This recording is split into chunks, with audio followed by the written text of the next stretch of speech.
Well, guys, it's weekly wrap time, and before we get started, Chris, I just wanted to thank you very much for dressing up for our owners. It was The branding's on point, you've got to admit.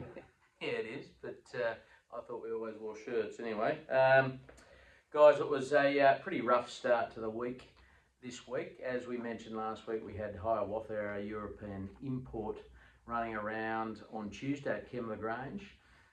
Unfortunately, it wasn't the start anyone had hoped for, and he had a pretty bad fall actually, and Jason Collett came off, and there was a bit of concern for him for a while. So uh, we just wanted to say, fortunately, both horse and jockey clean bill of health. Jason's not running tomorrow, but he's just a bit sore and sorry, but he'll be back on deck next week, and I just wanted to say thank you very much for all those who reached out and inquired about them and about us, and it was a pretty torrid time, but fortunately no harm done. Yeah, it was a bit of a shock for all of us, wasn't it? It was a hotly anticipated debut for Hiawatha, and we're all looking forward to it so much. And first time we've ever had a horse come down in a race, and hopefully the last. But obviously the most important thing was, as you say, Jason and Hiawatha have come through well. So no, it was a pretty rough experience. So glad it's done, and hopefully it never happens again. So. Yeah, exactly. Other than that, probably things to note, we had a couple of lovely trials this morning. Amelia stepped out for the first time. Wasn't asked of anything of her, but she behaved well. Race manners were excellent, and it was good to see her get going for her owners. Yeah, it is. Always exciting to see a horse going around for the first time, and but she acquitted herself really well, as Annabelle said.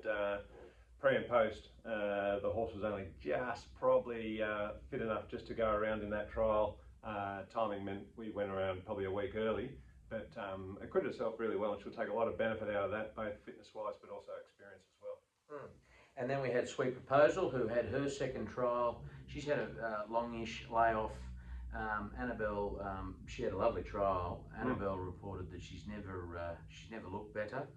Which is good. She's struggled to hold condition previously, but seems to be holding it well, and showed a bit of a turn of foot in the straight, and she'll get to the races hopefully in the next couple of weeks. Yeah, she's just taken a bit of time maturing. I think that filly, she's, as you say, hasn't held a condition as well. That's often a sign of an immature horse, but she's certainly come back, looking bigger and better than ever, and trialling accordingly. So really looking forward to getting this preparation underway with her.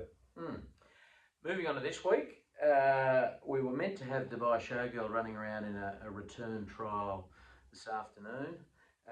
She's been balloted out of the trial at Canberra, so she will go to Hawkesbury on Tuesday. Be good for her to get an outing and just get out a bit of nervous energy, and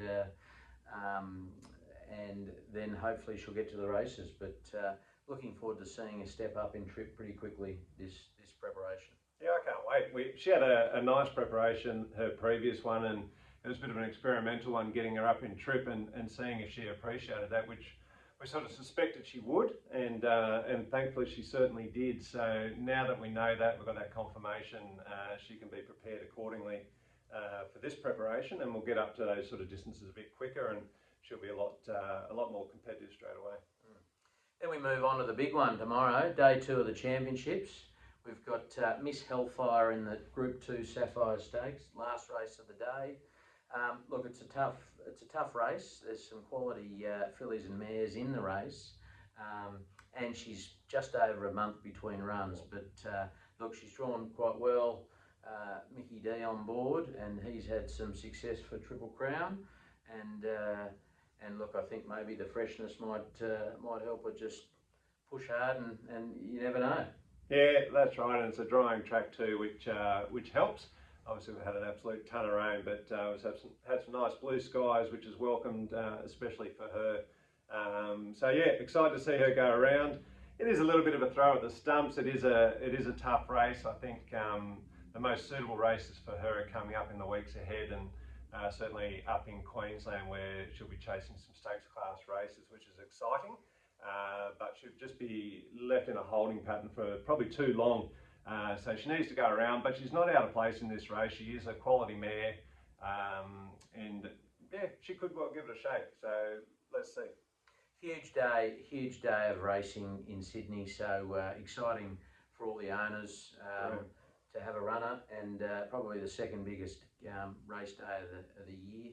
Probably the most real race of the year. So in the Queen Elizabeth. So we'll see what happens. And a Group 2, I should say, it's a Group 2 as well. So if she can get a result there, that's enormous for her residual value.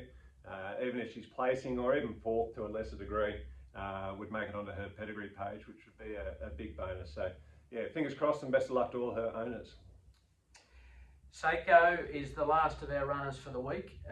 He is running around at Albury on Tuesday. He's drawn well. He's second up.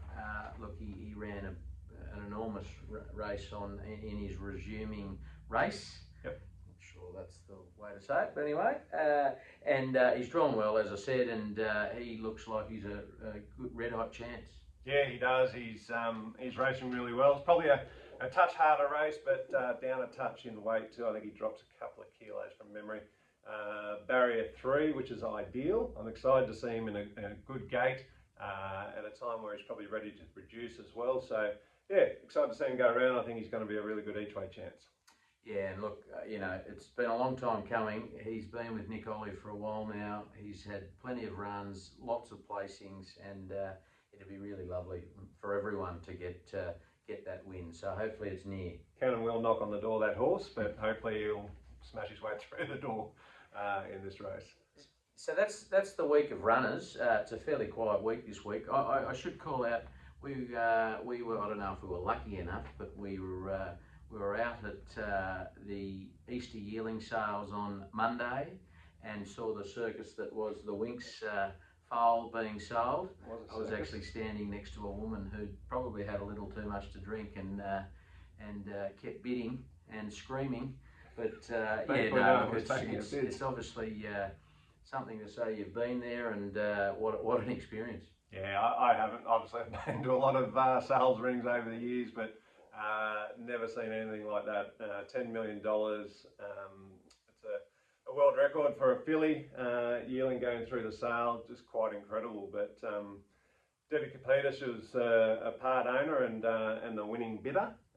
She can afford that 10 mil, I guess. And obviously, it's that young filly is like I dare say, like a young daughter or granddaughter to her. So she was absolutely chuffed and very emotional after securing her at that auction. So congratulations to her, and as you say, great to be there and part of the theatre and watching it all go down. So yeah, amazing experience. So just before we move on, we've got our first ever yearling open day, which we've mentioned before and you've seen before, on Sunday. So can't wait to see. We've got about 100 people registered already. Look, if you're still keen to come, give me a shout. I'm sure we can fit you in, and it should be a great day. Checking out the farm, checking out the yearlings, and then having a lunch in what is a spectacular garden. So give me a shout if you're keen to come. We'd love to see you. So red hot tip time. Chris, you had your fancy Betfair suggestion. Got a bit overcomplicated there, I think, Sam. Absolutely. And donut for you. Bit lame. Manal was mine. That was good. Yeah. That was a good tip there. 750. If you'd got on when I told you to, 750 got down to 550, but probably still ahead of you, Chris, for the month or the year or anything like that. So, and then Zardozi scratch. So, so you did quite well out of mine last week, and a donut out of Chris. But this week, what have we got? A J Mac Field Day. Would you believe it? He's on a few good chances on Saturday at Randwick, as he typically is, and all bar the first race, I think every one of his horses is drawn perfectly. So it's incredible how that's worked out. So I'm going to be following him a bit. Race 6 in the Australian Oaks Orchestral, nice and short, Sam, as you'd like, for a win. Into race. That's an understatement. That's an understatement. I think on just then I saw $1.45. So yeah, at least people get a nice early collect. Bordering on ridiculous. And then a bit more value, a little bit more value in the Queen Elizabeth Via Sistina. J-Mac again for a win, and I think a little saver for an each way on the old boy Cascadian 9-year-old. I think he's having his last start. So he's been running well, and hopefully he can finish his career with a bang. So each way on him. And then race 9, Queen of the Turf. I can't go past Zougotcha. Running particularly well, in really good form this preparation. Probably can't see her losing, so another win there. Yeah. Just so we're clear, Chris is $1.45 for his first one, $2.20 for his second, and a whopping $3.60 for his third. He hasn't written it down. I just remember seeing it. Let's not forget the $9.50 for Cascadian. Oh yeah, good. So I've got a couple. I'm going to Bendigo first for the Golden Mile, race 9, the Golden Mile. I'm going number 3, Foxy Frida. Had a really strong finish in the Coolmore over 1500, so moving to the mile, started from a wide barrier, so number 3, Foxy Frida in the Golden Mile at Bendigo.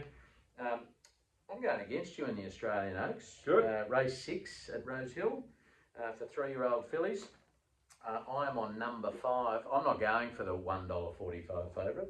I'm on number 5, Autumn Angel, paying $6.50 on the quick backup. So she's been running really well. So we'll see how that goes. Then I move to the Sydney Cup over 3,200, and this is where you're going to get some real value. Number 14, Major Beal. I'm suggesting each way, but paying $19 at the moment for the win. So, yep. So there's a few things there, and I do like a couple, but I'm going the multi, so that we can give some value. So I'm in the Percy Sykes. I'm on Lady of Camelot, and the Queen Elizabeth. I am on Via Sistina. So we both think alike, but for the multi of the two, $5. Nice. So anyway, look, hopefully something there, plenty there, but hopefully you get something. Odds are you won't, based on how we've been going. But anyway, just follow my tips, you'll be right. And look, that's it for the week, guys. Big weekend of racing. Good luck to everybody, owners, for the next week, and have a lovely weekend. See you later. Have a great weekend. Good luck.